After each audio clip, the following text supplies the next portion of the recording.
আসসালামু আলাইকুম। আশা করি ভালো আছেন। সবাইকে রমাদান মুবারক। আশা করি সবার রমজানগুলো ভালোই কাটছে।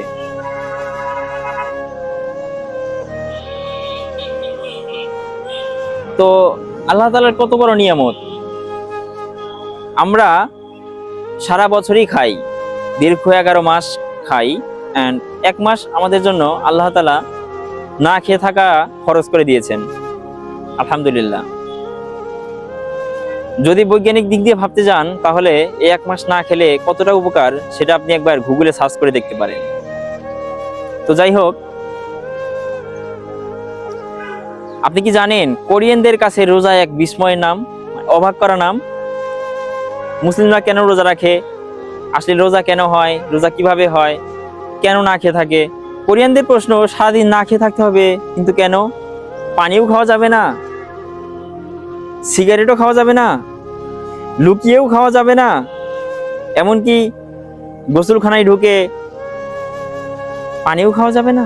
যদি গোসলখানায় ঢুকে পানি খাও, তখন কোরিয়ানরা যখন এই প্রশ্ন করলো তখন বাঙালিরা হেসে হেসে উত্তর দিল, আমি গোসলখানায় ঢুকে কেন খাবো?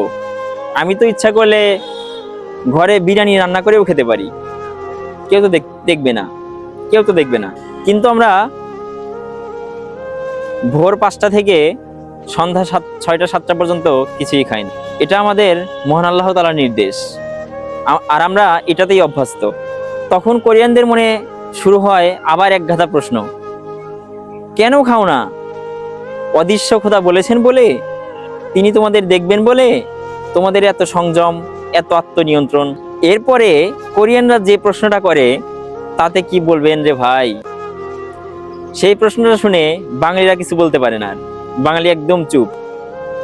কোরিয়ানরা প্রশ্ন করে, তাহলে তো আপনাদের দেশে কোনো ঘুষখোর, কোনো সুদখোর নাই, কোনো চোর নাই, ডাকাত নাই, তাহলে তো আপনাদের দেশে পুলিশও লাগে না, আইন কানুন লাগে না। এরকম প্রশ্ন করে বসে কোরিয়ানরা। তখন বাঙালির মনে আর কোনো উত্তর থাকে না, আদৌ কি তাই? আমাদের দেশে কোনো প্রশাসন লাগে না, আইন লাগে না, নাকি চোর ডাকাত কিছু নাই আমাদের দেশে?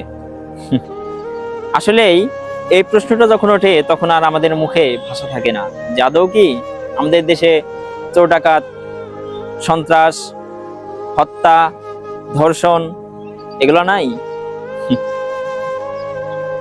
তো যাই হোক, আসলে রমজান মাস আসে মানুষের পরিবর্তনের জন্য। তো কেউ রমজান মাস আসলে নামাজ পড়ে, রোজা রাখে, কোরআন তেলাওয়াত করে, আল্লাহ তাআলার জিকির করে। সুতরাং রমজান মাস আসলে আমরা সবাই সবাইকে দেখে হিংসা করব না, সবাই সবাইকে দেখে বলবো না যে সি রমজান মাস আসছে আর নামাজ পড়তে বসছে, এরকম কোনোদিন মন্তব্য করব না। আল্লাহ তাআলা রমজান মাস আসে আমাদের পরিবর্তনের জন্য। আল্লাহ তাআলা সবাইকে হেদায়েত দান করুক, সবাইকে রোজা রাখার তৌফিক দান করুক, এবং সবাইকে 5 ওয়াক্ত নামাজি বানায় দিক। আমিন। তো এই পর্যন্তই, ভালো থাকবেন সবাই। ভিডিওটি ভালো লাগলে অবশ্যই লাইক করবেন এন্ড কমেন্ট করে আপনার মতামত জানাবেন। তো ভালো থাকবেন সবাই। আসসালামু আলাইকুম ওয়া রাহমাতুল্লাহি ওয়া বারাকাতুহু।